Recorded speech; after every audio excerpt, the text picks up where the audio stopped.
주의 백성들을 사랑하시는 하나님께서 복된 인생으로 살아가게 하시기 위하여 우리에게 주신 것이 있으니 계명이라 그랬습니다. 이 계명은 하나님께서 이 땅에 질서를 세우시고 또한 개개인이 주의 백성으로 복된 인생으로 살게 하시는 것이니, 여러분, 이 계명의 가장 으뜸이 되고 가장 먼저 주신 계명 십계명이라고 그랬습니다. 이 십계명을 지키는 자, 물론 이후에도 예수 그리스도께서 오셔서 가장 큰 계명으로 하나님 사랑, 이웃 사랑, 그 계명으로 완전케 하셨는데, 여러분, 지키는 자에게 복이 임하는 줄로 믿으시기를 바랍니다. 그러므로 신명기 10장 12절 13절에 아주 명료하게 약속을 하셨는데요, 우리 그 구절을 함께 보시겠습니다. 제가 봉독합니다. 이스라엘아, 네 하나님 여호와께서 네게 요구하시는 것이 무엇이냐?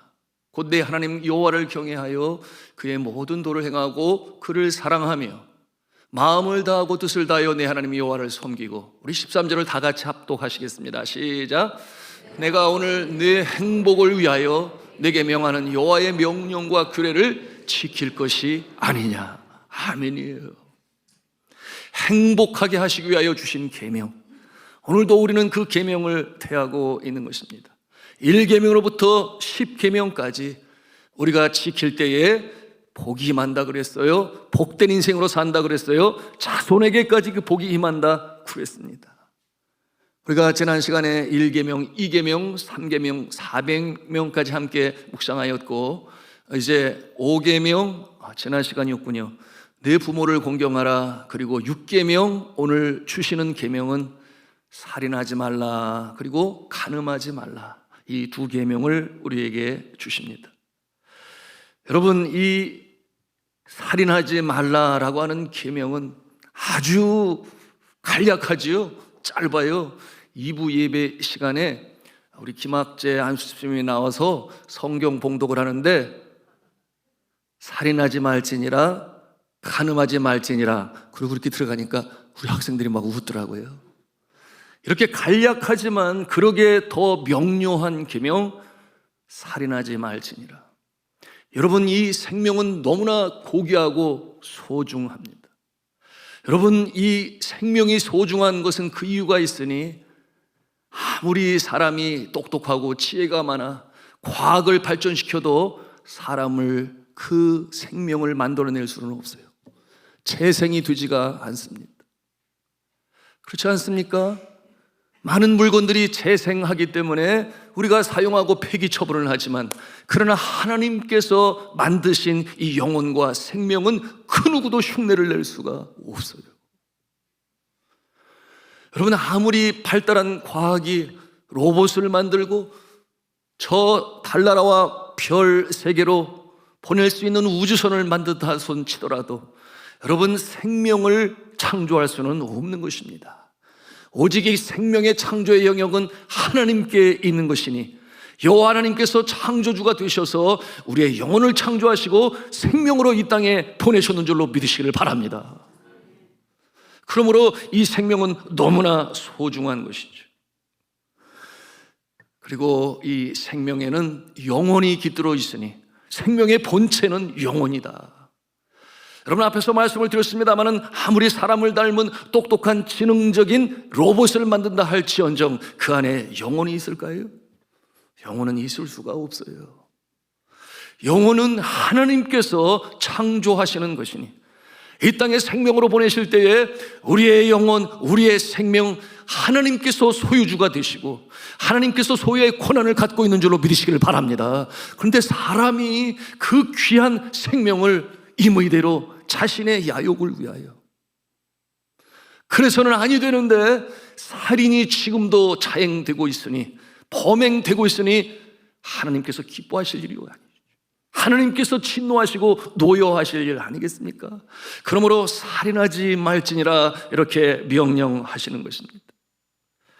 여러분, 이처럼 생명의 중요성에 대하여 우리가 아주 쉽게 볼 수 있는 곳이 있으니 어딘가 하면 법정이에요.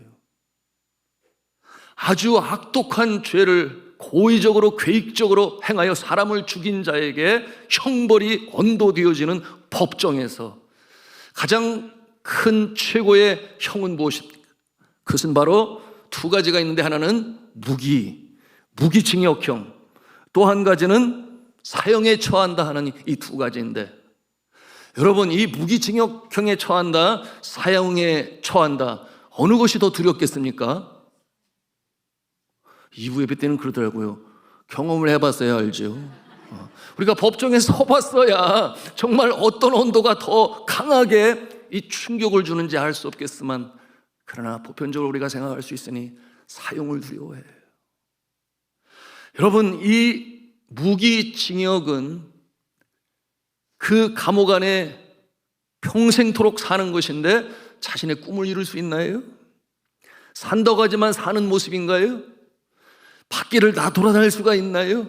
그럼에도 불구하고 무기징역을 받기를 원하는 죄수들의 마음이 있어요. 사형은 어떠합니까? 단순간 육체의 고통이 지나고 나면 결국 그 고통은 사라질 것인데, 그럼에도 불구하고 사람들은 사형을 두려워해요. 왜냐하면 그 영혼, 그리고 이 생명, 하나님께서 우리의 심령 가운데 본생으로 주신 이 생명의 고귀함이 얼마나 소중하다는 것을 알기 때문에 그런 생각 갖지 않을 수가 없는 거죠. 여러분, 이 최고의 이 법정형은 사형이라 그랬습니다. 사람이란 어차피 죽을 존재이지만 그러나 미리 당겨서 그 생명을 빼앗는 것입니다. 그러므로 이 극악무도한 살인범도 사형을 두려워해요. 사담 후세인 같이 수많은 사람을 무고하게 죽인 이 배짱 좋은 사람도 사형대 앞에서 엉엉 울었다 그랬습니다. 엉엉 울었다 그랬어요. 생명만큼 중요한 것이 세상에 없고, 그러기에 죽음만큼 겁나는 것도 세상에 없습니다. 왜 그럴까요? 말씀을 드렸어요. 생명은 하나이기 때문에, 재생이 되지 않기 때문에. 이는 인간의 영역이 아니요, 이 생명에 관한 부분은 하나님의 영역인 것입니다. 그러기에 생명은 내 것이 아니라 그랬어요. 창조주 대신 하나님께서 소유 권한을 갖고 계신 것입니다. 그러므로 함부로 생명을 해하지 말아라. 그런데 이 고귀한 생명을 힘으로 사람이 없앤다고 하는 것은 하나님께서 가지신, 하나님만이 가지신 이 고유의 권한을 침범하는 것입니다. 왜? 하나님께서 노여하실 수밖에 없죠.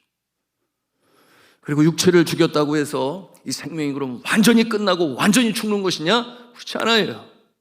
앞서 말씀드린 것처럼 생명의 본체는 영혼이라 그랬습니다.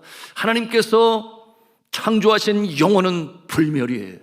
영혼 불멸이라는 단어를 우리가 알고 있습니다만은, 이 영혼은 영원히 죽지 아니하니, 여러분, 이 세상을 떠나게 될 때 그 모습은 두 가지로 나뉘어져서, 예수 그리스도를 구세주로 믿지 아니하고 자기의 뜻대로 살아간 자는 영원한 지옥 불못이 기다리고 있으며, 예수 그리스도를 구세주로 믿고 삶의 주인으로 영접한 자는 저 하늘나라에서 영생 복락이 있는 줄로 믿으시기를 바랍니다. 영혼은 불멸이에요.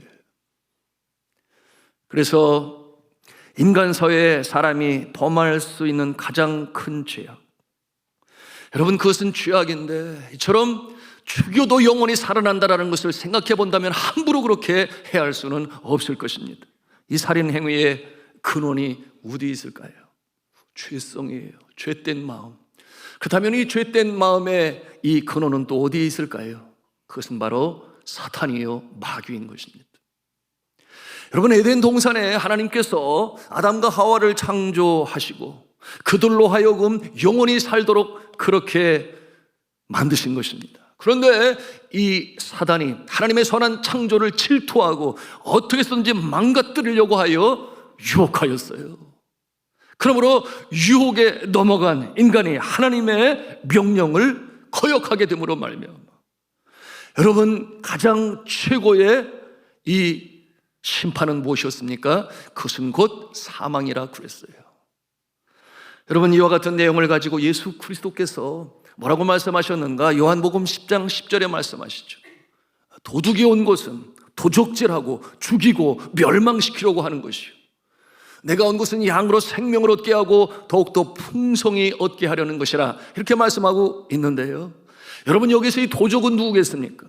도적이 온 것은 이라고 말씀하실 때에, 이 도적은 이 땅에 여전히 공중 권세 잡은 자의 모습으로 사람의 마음을 훔치고 죄로 물들게 하여 이 세상에 하나님의 나라가 아닌 거꾸로 역으로 그야말로 비참하고 영적으로 피폐하고, 그리고 지독한 이기주의로 인하여 사람이 사람을 믿지 못하고 내가 올라가기 위하여 누군가를 밟아야 하는 이 모든 죄성, 그리고 마침내 사망에 이르게 하는 도적, 그것이 바로 사단이요, 마귀인 것이에요. 그런데 예수 그리스도께서 이 땅에 오신 것은 생명을 얻게 하고 더욱더 풍성히 얻게 하려는 것이니, 여러분, 예수 그리스도로 말미암아 풍성한 생명으로 살아가시기를 주님의 이름으로 축원합니다. 오늘 본문에서 이 살인이라고 하는 말은 히브리어로 리차흐라고 말을 하는데요, 리차라고 말을 할 때 이 살인은 우발적인 살인을 말하는 것이 아니고 계획적인 살인을 뜻하는 것입니다.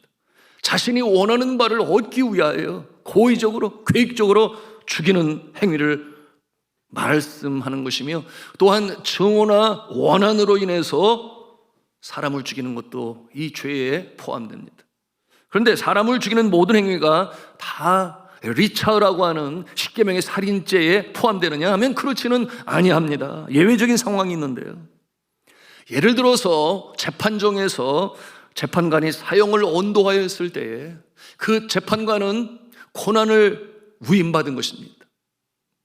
그러므로 살해자에게 사형을 선고할 수 있는 합법적인 권한을 부여받은 것이기 때문에, 또한 사회 질서를 유지하기 위한 방편으로서의 사형 언도이기 때문에 살인죄에 해당되지 아니합니다.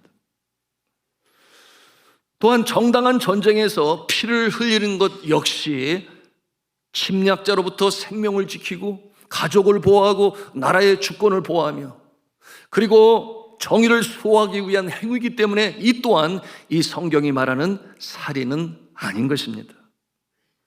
이외에도 또 한 가지 예외가 있는데요, 그것은 전혀 죽일 의사가 없는데 그럼에도 불구하고 생명을 상하게 한 이 우연적인 살인, 법정 용어로 이와 같은 모습을 과실치사라고 하는데요, 이 역시 살인죄로 문책받지 아니합니다. 하나님께서도 이와 같은 자들을 보호하시기 위하여 구약시대에 어떠한 제도를 만드셨는가 하면 도피성이라고 하는, 그러므로 정당 방위라 하여 우발적인 상황에서 이 도피성에 있게 하고 복수자의 원한으로부터 지키고자 하시는 하나님의 제도가 있었던 것입니다. 그러나 자기 살인, 여러분, 자기 살인이 뭐예요? 자살 아니겠습니까? 이 자살 부분에 대해서 성경은 또한 말씀하는데 그것은 살인죄에 속하는 것입니다. 앞에서도 말씀을 드렸어요.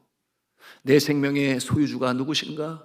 하나님이신데 내가 내 몸을 내 것이라 여겨서 내가 그렇게 하여 극단적인 선택을 하는 모습은 하나님께서 기뻐하시는 모습이 아니에요.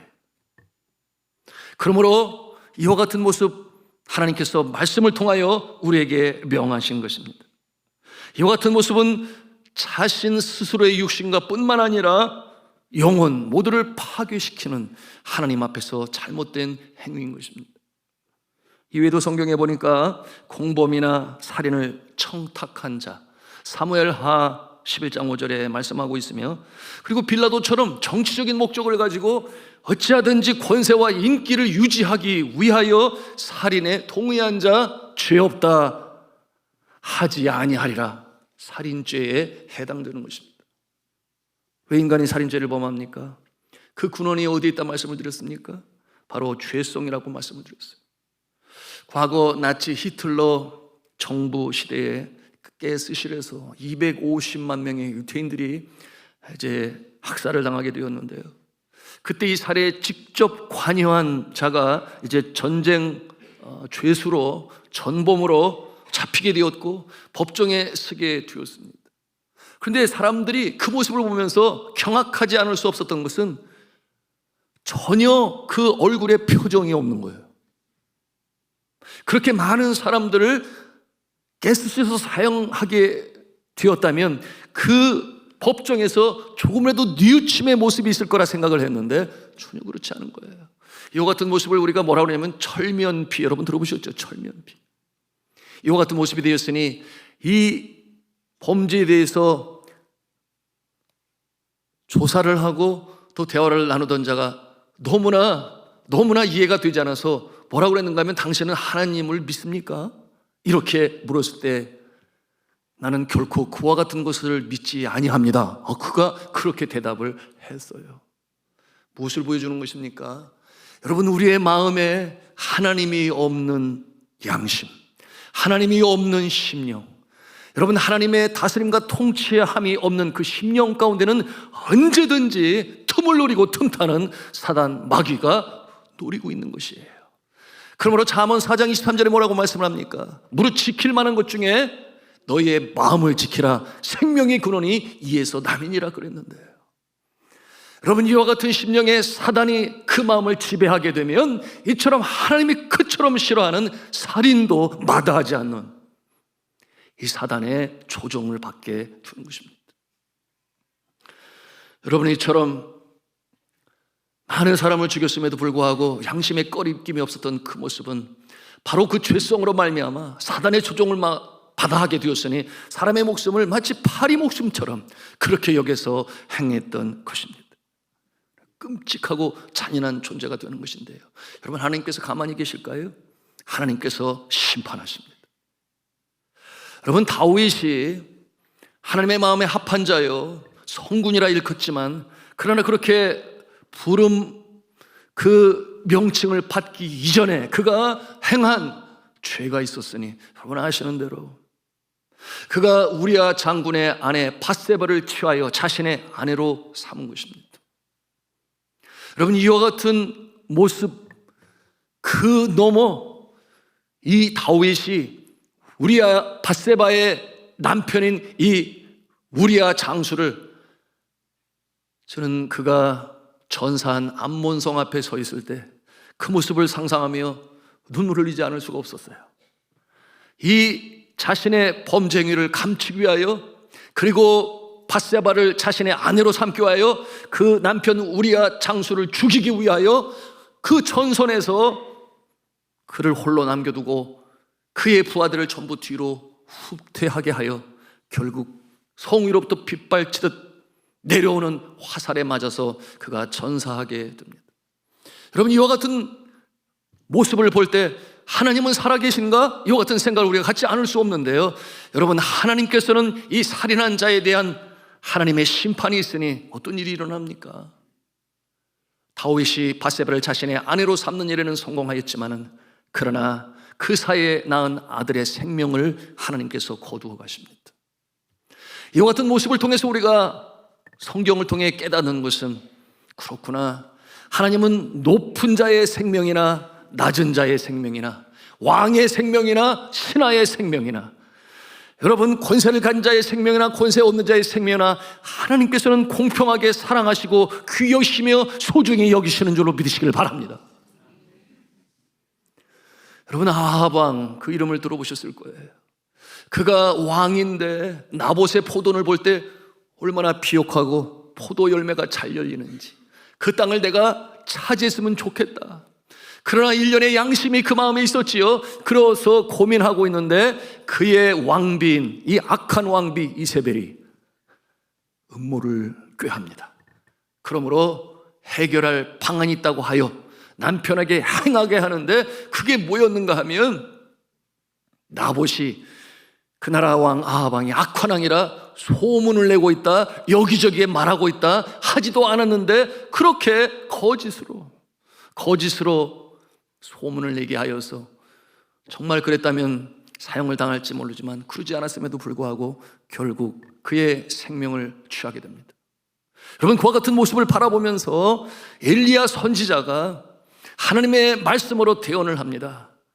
죄 없다, 할 수 없다는 것이죠.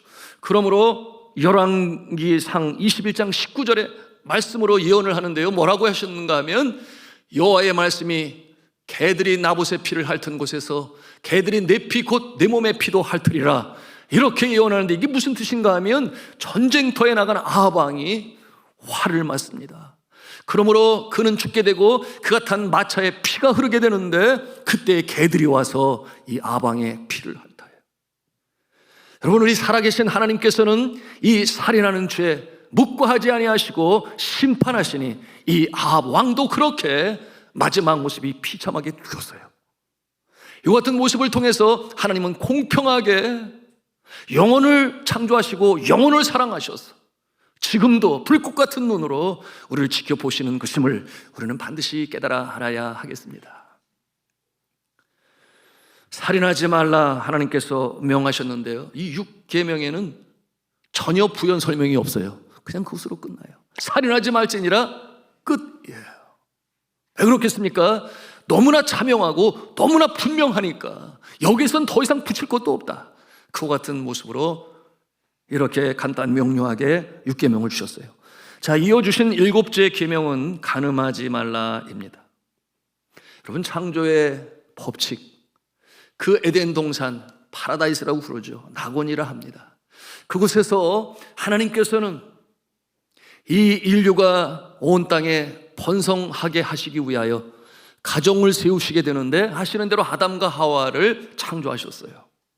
그러므로 명령하실 때 생육하고 번성하여 땅에 충만하라, 그렇게 축복하셨는데, 여러분, 하나님께서 만드신 최초의 가정의 모습은 한 남자와 한 여자였어요.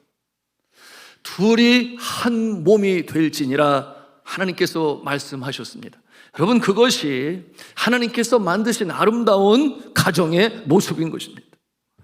여러분, 아담에게 한 배필을 주셨지 2배필을 주셨거나 3배필을 주시지 아니하셨어요. 여기서 너무나 중요한 기초를 세워주신 것입니다. 그런데 이 모습이 깨어져요. 언제 깨어지게 됐습니까? 네, 사단의 유혹에 넘어가 하나님의 명령을 거역하게 되니 그들의 심령 가운데 죄성이 싹트게 되었고 결국 가정까지도 무너지게 되는 그 모습으로 발전해 나가게 된 것입니다. 그러므로 이 죄로 인하여 파괴되어지는 인성, 이 인간의 성품 속에 이처럼 신성한 일부 일처제의 모습은 깨어지게 되었습니다. 여자들은 권세 많은 남자의 소유가 되었고 집안에 키우는 가축과도 같은 재산의 한 모습이 되고 말았어요. 얼마나 비참하고 불행합니까? 창세기 3장 16절에 이 부부간에 어그러지고 일그러진 모습을 단편으로 보여주고 있는데요, 함께 보시도록 하겠습니다. 뭐라고 그랬어요? 같이 읽겠습니다. 시작. 또 여자에게 이르시되 너는 남편을 원하고 남편은 너를 다스릴 것이니라. 너는 남편을 원하고 남편은 너를 다스릴 것이다. 여러분, 오늘날 이 시대 21세기 초에 우리 한국 사회에 남편이 아내를 다스린다 이렇게 표현하면 아마도 몰상식한 사람으로 그렇게 여길지 모르겠어요. 여러분, 실제적으로 성경원에 이 다스린다라고 하는 이 표현은 영어에서는 도미니언이라고 하는 단어를 쓸 수 있는데 뭐냐면 압제하고 다스리고 그리고 때로는 협박하고 폭력을 휘두르고 그와 같은 어그러지고 일그러진 모습이에요. 이것이 언제 나타났는가? 죄를 범한 이후에 나타난 잘못되어진 부부관계요, 가정의 모습인데, 그런데 그럼에도 불구하고 아내는 남편을 사모하게 될 것이다 이렇게 말씀하고 있는 것은 그 이유가 무엇입니까? 여러분, 그 당시 또한 고대 사회의 모습을 우리가 상상해 보면 금방 이해가 돼요. 여러분, 그래도 체력적으로 신체적으로 남성이 우월하지 않겠어요? 그러므로 짐승 야수로부터 아내를 지키고 가족을 지키는 일에 남편은 분명 그 역할을 감당해요. 그런가 하면 전쟁이 벌어질 때에 이 가족을 위하여 대신 싸우는 그 모습이 남편에게 있어요. 그러니 그 모습만으로도 귀하니까 그렇게 압제를 당하고 무시당하고 하대를 받아도 남편을 사모할 수밖에 없는 그와 같은 상황이라 할 수 있겠는데요. 여러분, 이와 같은 것이 파라다이스, 낙원, 에덴 동산의 모습이냐? 아니라는 것입니다. 죄를 범한 이후에 이처럼 일부 일처도 깨져 일부 다처가 되어지고, 그리고 아내는 이처럼 비참한 지경에 이르기까지 되었습니다. 그래서 이 같은 모습을 보면서 학자들이 문화 인류학자들이 뭐라고 그러는가 하면 전쟁 시에는 남성이 우세하고 그리고 평안한 때는 여성이 우세하다. 자, 이렇게 하나의 명제를 만들었는데 맞는 것 같습니까? 예, 우리나라의 지금의 모습은 어떠한가요? 전쟁신가요? 그렇지는 않은 것 같은데, 그러니 자연스럽게 나타나는 현상을 우리가 얼마든지 상상해 볼 수 있어요. 여러분, 여성의 신권이 가장 빨리 자라는 나라가 세계에서 한국이 넘버원이라고 그럽니다. 우리 성도님들께서는 이 여성권의 신장의 모습을 계속 기대하시기를 바라신다면 전쟁 나지 않도록 기도해야 돼요. 전쟁 나지 않도록. 자, 다시 말씀으로 돌아가서 이처럼 어그러지고 일그러진 모습으로 말미암아 이 가정이 파괴되었습니다. 죄로 인하여 하나님의 형상을 잃어버리니까 이처럼 이 부부 문화, 가정 문화가 깨어졌죠. 그 모습을 보고 이 하나님께서 특단의 조치를 하셨습니다. 죄악으로 관영한 세상, 특별히 이처럼 이 남자들이 자신들이 원하는 여자들을 자신의 마치 재산처럼 소유하고 이 무너져버린 질서가 깨어져버린 세상을 바라보면서 마음이 아프셔서 하신 특단의 조치는 뭐였습니까? 내가 물로 세상을 심판하리라. 40주야로 궁창후의 그 물이 쏟아져 내리게 될 때 여러분, 이 세상에 기식 있는 생명체는 다 죽었다 그랬어요. 그런데 그 가운데서도 하나님께서 긍휼히 여기시고 살리신 인물이 있었으니 누구겠습니까? 네, 노아지요. 노아를 하나님께서는 부르시고 그리고 세상 멸망하실 것을 예언하시고, 그러나 노아와 그의 가족을 살리셨는데 그 이유가 무엇이었나요? 노아는 당대의 의인이라. 노아는 하나님과 동행하였더라. 여러분, 그와 같은 모습이 되었기 때문에 하나님께서 노아를 부르셔서 그 명령을 주셨는데 그 긴 기간 동안, 방주를 만드는 동안 요동함이 없었어요. 흔들림이 없었어요. 세상 사람들이 조롱을 하고 비웃고 비가 정말 오겠느냐 할 때 하나님의 명령에 순종했어요.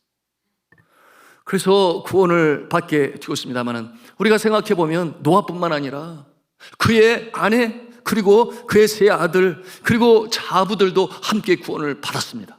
우리가 이런 의문이 일 수 있어요. 그렇다면 그의 아내와 아들들과 자부들도 노아처럼 당대의 의인이었으며 또한 하나님과 동행하는 자였을까?